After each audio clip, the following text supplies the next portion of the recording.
Early birds, good morning. It's Pastor Logan. It's April, what is this, the 27th, the last Wednesday in April. Good God. Coming into May 2022. The early birds have just received a word. Today we were in Luke 19, verses 26 through like the end of the chapter.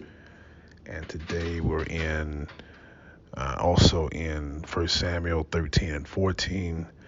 Uh, what an interesting kind of confluence of the word. As you know, I love the New Testament and the Old Testament together as we talk about the way in which Jesus had already been with Zacchaeus earlier in the chapter uh, in terms of being proprietors about the things that God gives us the opportunities and Zacchaeus turning around his sinful way of mismanaging what God had given to him.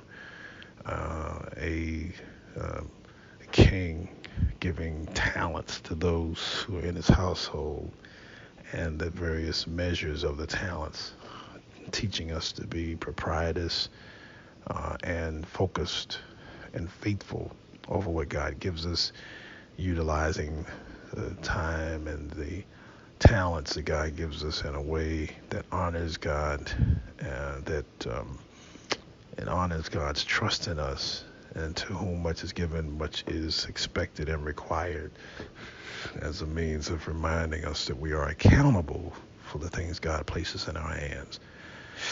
And ultimately,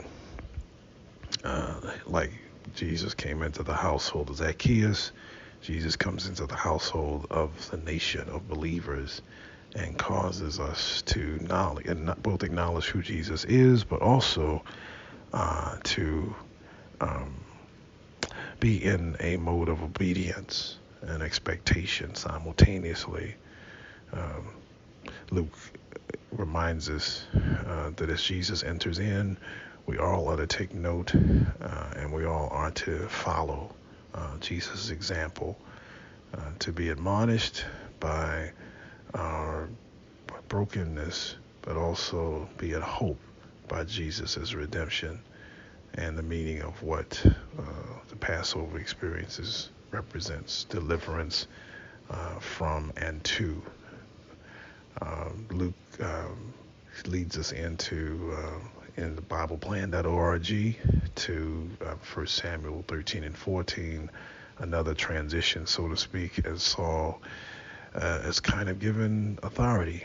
He's given much with the talents God has given to him, but we watch him make some huge mistakes, some huge miscalculations with the authority he's given.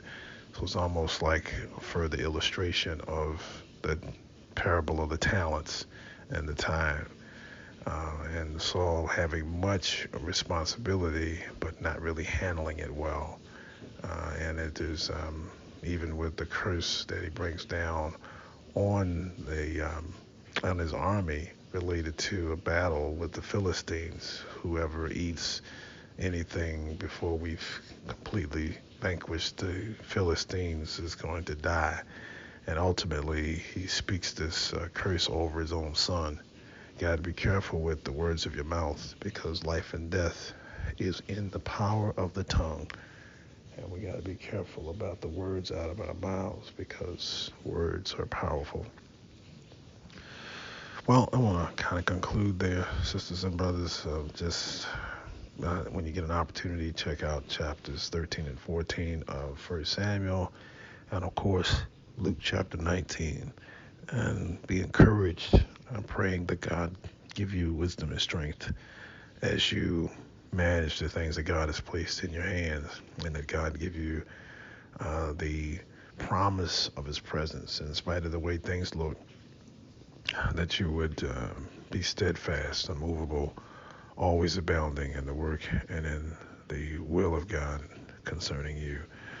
I love you. Blessings to you, early birds. Peace and blessings.